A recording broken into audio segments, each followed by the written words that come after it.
샬롬, 말씀 읽어주는 김기훈 목사입니다. 오늘도 기대하는 마음과 사모하는 마음을 가지고 하나님의 말씀 함께 읽겠습니다. 누가복음 10장 25절부터 42절까지의 말씀입니다. 그때 어떤 종교학자가 일어나 예수를 시험하는 질문을 던졌다. 선생님, 제가 무엇을 해야 영원한 생명을 얻겠습니까? 예수님께서 대답하셨다. 하나님의 율법에 어떻게 기록되어 있느냐? 너는 그것을 어떻게 해석하느냐? 그가 말했다. 내 열정과 간구와 힘과 지성을 다해 주 너의 하나님을 사랑하라 하셨고, 또 내 자신을 사랑하는 것 같이 내 이웃을 사랑하라 하였습니다. 잘 대답했다. 예수께서 말씀하셨다. 그것을 행하여라. 그러면 내가 살 것이다. 그는 빠져나갈 길을 찾으면서 물었다. 그러면 선생님은 이웃을 어떻게 정의하시겠습니까? 예수께서 그 대답으로 이야기를 하나 들려주셨다. 어떤 사람이 예루살렘에서 여리고로 가는데 도중에 강도들의 습격을 받았다. 강도들은 그의 옷을 빼앗고 때려 거의 죽게 해놓고서는 버려두고 가버렸다. 다행히 제사장이 같은 길로 내려가고 있었다. 그러나 그는 다친 사람을 보고는 방향을 바꿔 다른 쪽으로 비켜갔다. 이어서 경건한 레위 사람이 나타났다. 그 역시 부상당한 사람을 피해갔다. 그 길을 가던 어떤 사마리아 사람이 그 사람에게 다가왔다. 사마리아 사람은 그 사람의 처지를 보고는 가엾은 마음이 들었다. 그는 상처를 소독하고 붕대를 감아 응급조치를 한 뒤에 그를 자기 나귀에 태워 여관으로 데려가 편히 쉬게 해주었다. 아침에 그는 은하 2개를 꺼내 여관 주인에게 주면서 말했다. 이 사람을 잘 돌봐 주십시오. 비용이 더 들면 내 앞으로 계산해 두십시오. 내가 돌아오는 길에 갚겠습니다. 내 생각은 어떠냐? 세 사람 가운데 누가 강도 만난 사람의 이웃이 되었겠느냐? 종교학자가 대답했다. 친절을 베푼 사람입니다. 예수께서 말씀하셨다. 너도 가서 똑같이 하여라. 계속해서 길을 가다가 예수께서 한 마을에 들어가셨다. 마르다라 하는 여자가 그분을 맞아 편히 쉬도록 모셨다. 그녀에게 마리아라는 동생이 있었는데 마리아는 주님 앞에 앉아 그분의 말씀을 경청하고 있었다. 그러나 마르다는 해야 할 온갖 부엌 일로 마음이 분주했다. 얼마 후에 마르다가 그들의 이야기를 끊고 끼어들었다. 주님, 제 동생이 부엌 일을 저한테만 떠넘기고 있는데 그냥 두십니까? 저를 좀 거들어 주라고 동생에게 말씀해 주십시오. 주님께서 말씀하셨다. 마르다야, 사랑하는 마르다야, 내가 지나치게 염려하여 아무것도 아닌 일로 흥분하고 있구나. 마리아는 가장 중요한 한 가지 일을 택했다. 그러니 마리아는 그것을 빼앗기지 않을 것이다. 이것은 하나님의 말씀입니다. 네, 오늘은 한 번도 보지 못한 곳이고 그리고 제 목소리가 조금 작죠. 왜 그러냐면 이것은 지금 저희 집이고요. 그리고 방에서는 아이들이 잠을 자고 있습니다. 따라서 제가 조금 조용하게 말씀을 나눠보도록 할게요. 오늘 말씀은요, 27절의 말씀. 이 27절의 말씀이 무엇입니까? 제가 항상 이야기하는 성경의 전부. 하나님 사랑, 이웃 사랑. 어떻게 하면 우리가 하나님을 사랑할 수 있고 어떻게 하면 이웃을 사랑하는 것인지에 대해서 오늘 이 본문이 이야기를 하고 있어요. 하나씩 살펴볼까요? 먼저 첫 번째입니다. 25절부터 37절까지 이웃 사랑은 사마리아인처럼 해야 한다라는 거예요. 25절에 보니까요, 어떤 종교학자가 일어나서 예수님을 시험하는 질문을 던집니다. 그것이 무엇이냐면, 선생님, 내가 무엇을 해야 영생을 얻을 수 있겠습니까? 라고 묻는 거죠. 이러한 질문 앞에 예수님께서 이야기하세요. 야, 너 율법학자잖아. 성경에 대해서 잘 알고 있잖아. 성경에는 무엇이라고 기록되어 있느냐? 라고 오히려 대묻습니다. 그러니까요, 이가 뽐내듯이 이야기하는 거예요. 성경은요, 한 문장으로 정리할 수 있는 거죠. 그것이 바로 27절입니다. 같이 한번 읽어볼까요? 그가 말했다. 내 열정과 간구와 힘과 지성을 다해 주 너의 하나님을 사랑하라 하셨고, 또 내 자신을 사랑하는 것 같이 내 이웃을 사랑하라 하셨습니다. 라고 말해요. 정말입니다. 성경이 이야기하는 것, 이 66권의 성경이 이야기하는 것은요, 먼저는 하나님을 사랑하는 것이고, 두 번째는 그 사랑으로 이웃을 사랑하는 것이 우리가 알고 있는, 우리가 보고 있는 이 성경의 전부라는 거예요. 그러니까요, 예수님이 28절에 이렇게 말씀하십니다. 잘 대답했다. 너가 역시 율법학자구나. 너가 이것을 알고 있구나. 그런데 우리가 주목해야 할 것은 무엇이냐면 그 다음에 하시는 예수님의 말씀입니다. 같이 한번 읽어볼까요? 예수께서 말씀하셨다. 그것을 행하여라. 그러면 내가 살 것이다. 이를 통해서 우리가 무엇을 생각해 볼 수 있냐면요, 머리로 아는 것, 여기에서 그치면요 아무것도 아니라는 거예요. 지금 코로나 시기 가운데 우리 그리스도인들이 왜 욕을 먹냐면, 너희들 말은 참 잘하는데 왜 그렇게 살지 않냐? 너희들 하나님 사랑하고 이웃 사랑한다라고 이야기하면서 지금 이 코로나 시기 가운데, 그래, 너희들 모습 보니까 하나님은 사랑하는 것 같아.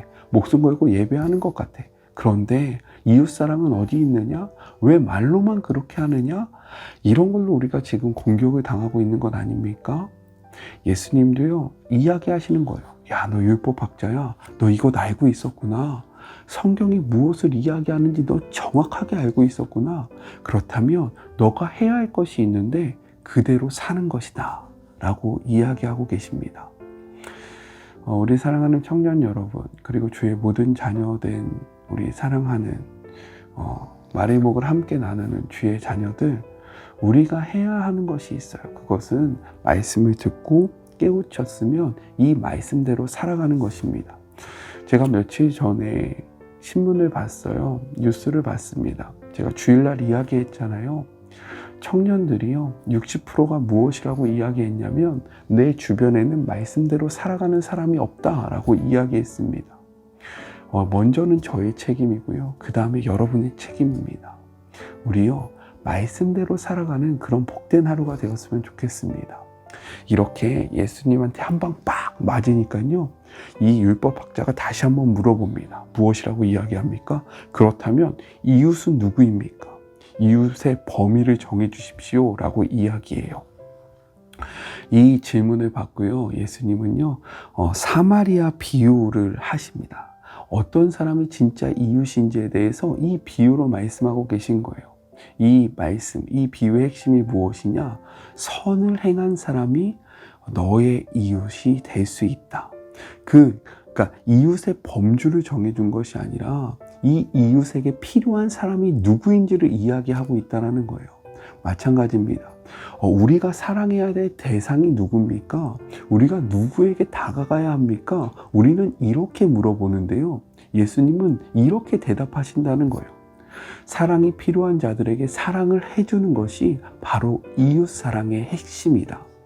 너가 저 사람 내 이웃이야, 저 사람 내 이웃이 아니야, 그렇기 때문에 저 사람한테 내가 이렇게 해줄 거야, 저 사람한테 해주지 않을 거야, 이것을 신경 쓸 것이 아니라 도움이 필요하고 사랑이 필요한 자에게 다가가는 자가 바로 그 사람의 이웃이 된다라고 이야기를 하고 있는 거예요. 이 말씀을 기억하면서 우리가 이웃의 범주를 정하는 것이 아니라 도움이 필요한 이웃에게 진정한 이웃이 되는 그러한 그리스도인들이 되었으면 좋겠습니다. 자, 두 번째는요, 38절부터 42절.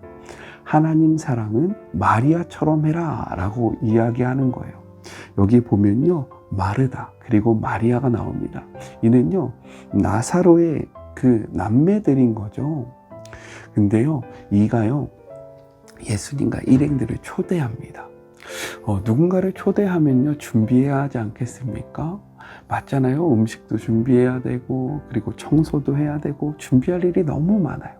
성경에 보니까요, 마르다의 마음이 분주하였다라고 적혀 있어요. 이 분주하다라는 원어적 의미는 무엇이냐면 마음을 사방에서 끌어당기다라고 이야기하는 거죠. 즉 서로 마음을 끌어당기니까 이의 마음이 한 가지에 집중하지 못한 겁니다. 그런데 마리아는요, 보니까요, 예수님의 발치에 앉아서 그분의 음성을 들었다라고 이야기해요. 이것은 그 당시에 문화적으로 보면 무엇이냐? 제자들이 스승에게 가르침을 받을 때 발치에 앉아서 이야기를 듣는 그런 모습들이 보여졌습니다. 즉 마리아는요 지금 예수님의 제자가 되어 있음을 보여주고 있는 거예요. 그렇다면 예수님께서 마르다가 한 일을 무조건 막고 계신 건가요? 야, 너 그건 아니야 라고 이야기하시는 건가요? 아니라는 거예요. 오늘 말씀을 보면요 42절에 이렇게 되어 있어요. 마르다야 마르다야. 개역 메시지 성경에는요 마르다야 사랑하는 마르다야 라고 이야기합니다. 즉 이 말이 무엇이냐면 예수님께서요 마르다를 사랑하셨다라는 거예요. 성경에서 이름을 2번 이야기한다는 것은요 그만큼 애정이 담겨 있다, 그만큼 사랑하는 존재를 이야기할 때 2번 이름을 부르거든요. 즉 지금 마르다의 행동을 책망하시는 것이 아니라 사랑하는 마음으로 마르다에게 권면을 하고 있는 거예요.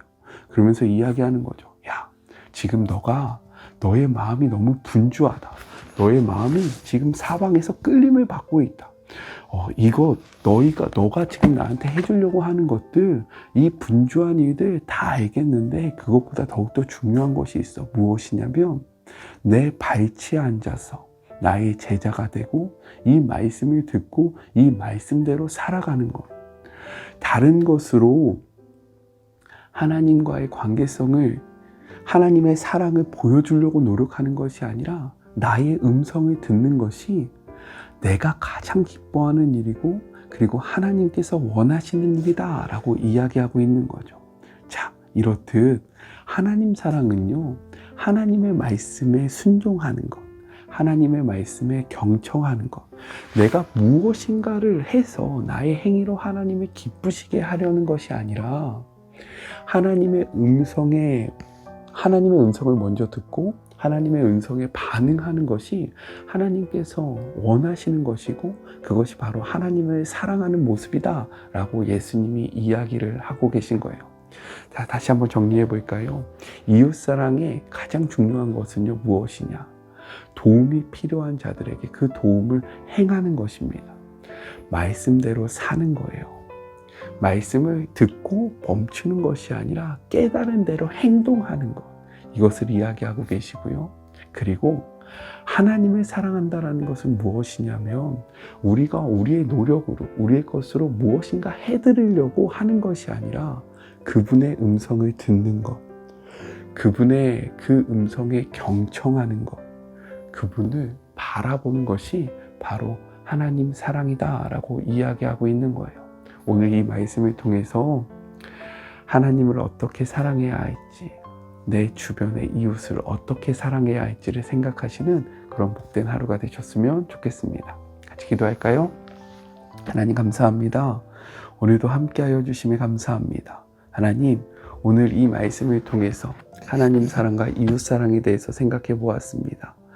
참된 이웃이 되게 하여 주시고 참된 하나님을 사랑하는 자들이 될 수 있도록 주님 축복하여 주시옵소서. 오늘 하루도 하나님의 말씀을 듣고 하나님의 말씀대로 살아가는 그런 복된 모든 시간들이 되기를 소망하며 지금도 우리 안에서 역사하고 계시는 예수님의 이름으로 기도드립니다. 아멘. 네, 오늘도 함께 해주셔서 감사하고요. 내일은 조금 더 파이팅 있게 만나도록 하겠습니다. 사랑하고 주님의 이름으로 축복하면서 오늘 하루도 힘내세요. 우리 내일 만나요. 안녕. 수고하셨습니다.